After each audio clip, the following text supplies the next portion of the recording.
Hey guys, welcome back for another installment of Kavalden's Comic Review.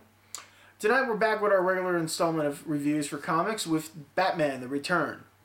And after 2 weeks without any Deadpool, we finally get some Deadpool back with Deadpool Max number 2 and Deadpool Corps number 8. But first I want to talk about something a little serious before we get into the review. Recently I found out on DeadpoolBugle.com, good website if you want to know anything about Deadpool. You should check it out, it's where I get my usual stuff. Basically, they wrote on one of their posts that Marvel is canceling one of the Deadpool comics. Basically, it's going to ever be between Deadpool Team Up or Deadpool Corps. Now, the good thing about this is Marvel is asking us to choose. Now, I like this because Marvel wants to know what the fans have to say. Now, sadly to say enough, my vote's on Team Up.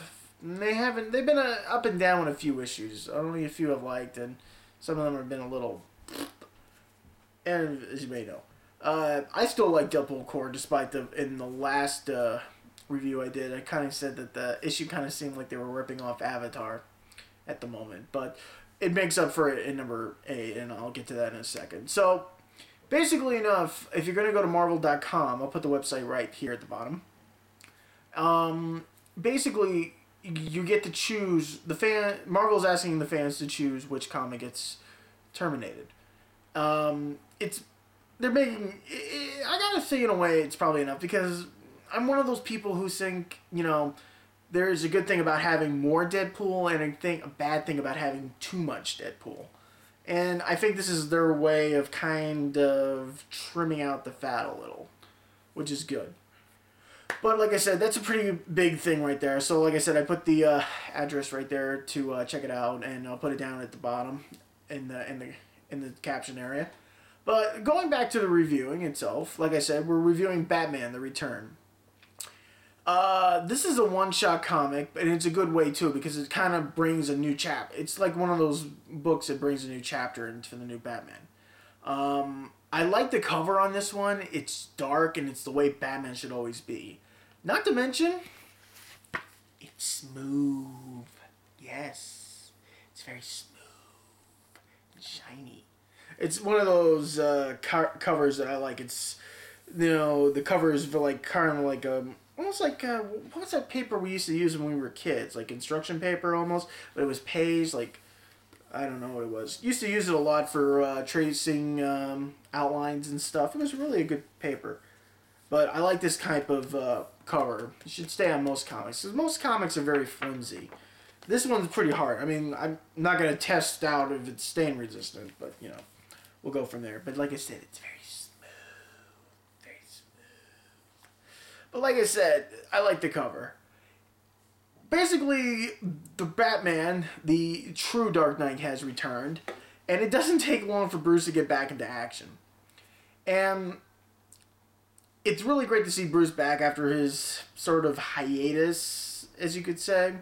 A lot better. I have to say it's a little bit better done what they did than they did with Captain America, because it seemed like they were competing at the time, and I think they did a better job with Bruce in his return. Plus, okay, this is something that's bugging me. Reading the book, I saw the fucking Tumblr. Why is the Tumblr in there? Christ almighty, nobody liked that vehicle in the car. I mean, sure, it was pretty cool, but it wasn't the Batmobile. I mean, I don't care. I mean, it's a Tumblr. It shouldn't belong in there. Alright, so moving on with the story. Bruce has decided to start a new chapter in the life of the legacy of Batman by taking Batman global. Apparently, he's putting key members of Bruce's alliance in the cave to certain points of the world. Like he's starting something, because something big is about to happen, and I think he's what's the word I'm looking for? He's seen it. So basically, he's preparing for something big. So he wants key members of his faction to be in areas that can be useful.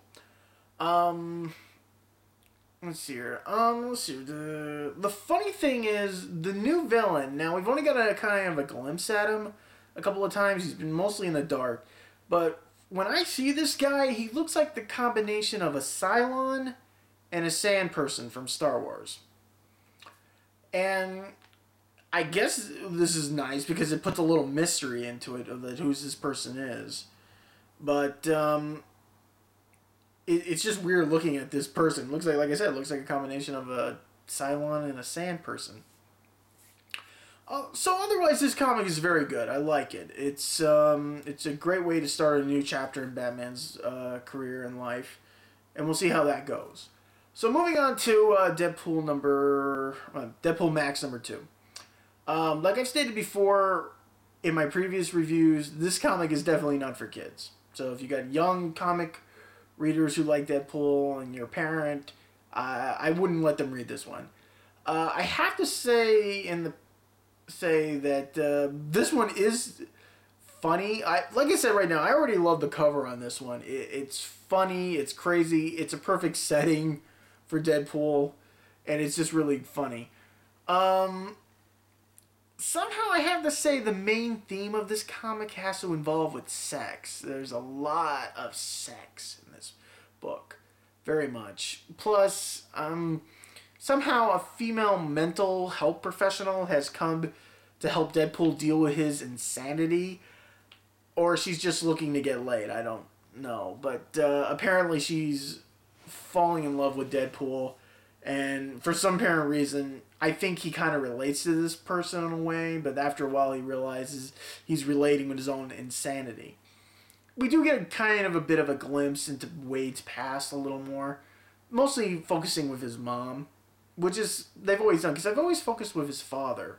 But basically they kind of focus with his mom on this one. Which is kind of nice. Because we don't know much about Mrs. Wilson.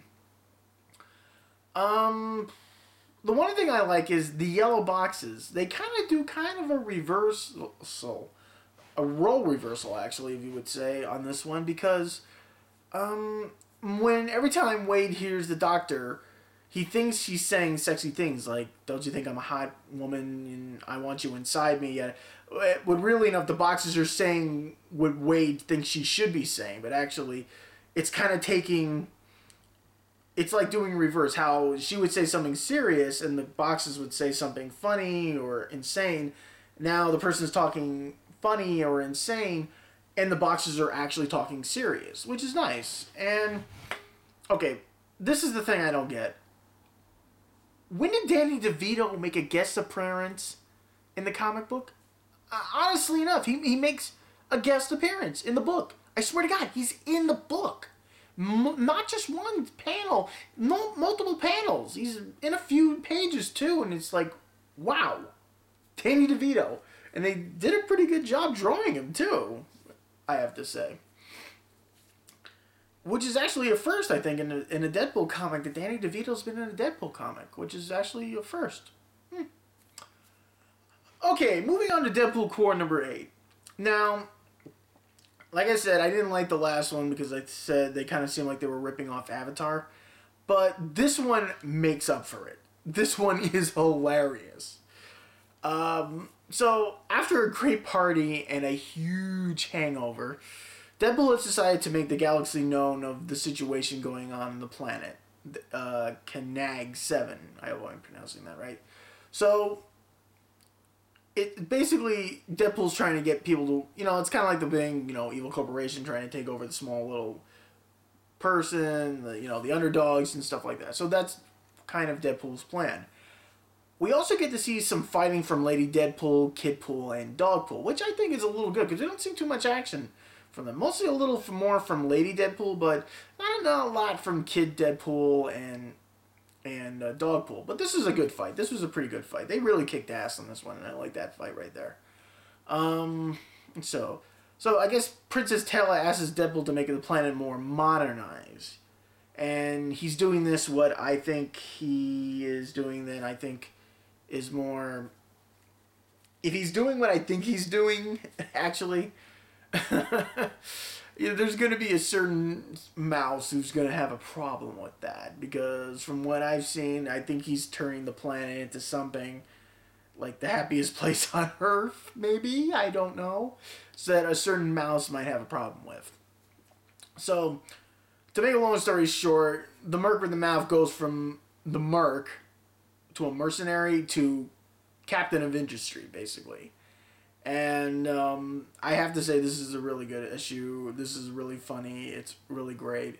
Plus, I have to say, just having Deadpool back and after having a 2-week hiatus, now I know what Lindsay Lohan's going through in rehab.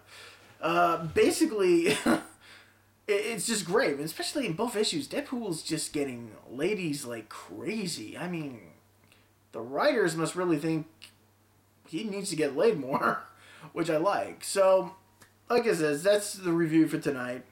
We'll see what's going on for next week. I did want to try to review Big Time, the new storyline for Spider-Man. Was it 648, I believe. But, of course, the place I go to, it was out last week, so I'll try to have the review up for that maybe next week if I'm lucky, if I can. And we'll see what the rest of it. Plus, let me actually, if I remember correctly, it's going to be a big... After, next week? Pretty much is going to be a whole big Deadpool review. Pretty much of it. That's pretty much it, if anything.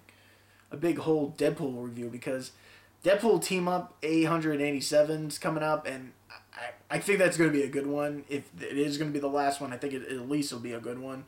I hope. Deadpool 29. I want to see what the heck happens with that one. Uncanny X-Force, I'm really starting to get into this book, but they just take too long to get it out. And Deadpool Pulp number 3, which is another book one of the Deadpool stories I'm getting into, but it's taking its time. Plus, let's see, after that, it's one issue after another. So we'll see how things go with that. So we'll see how the 24th goes with Deadpool, and I'll see you guys next week. Thanks.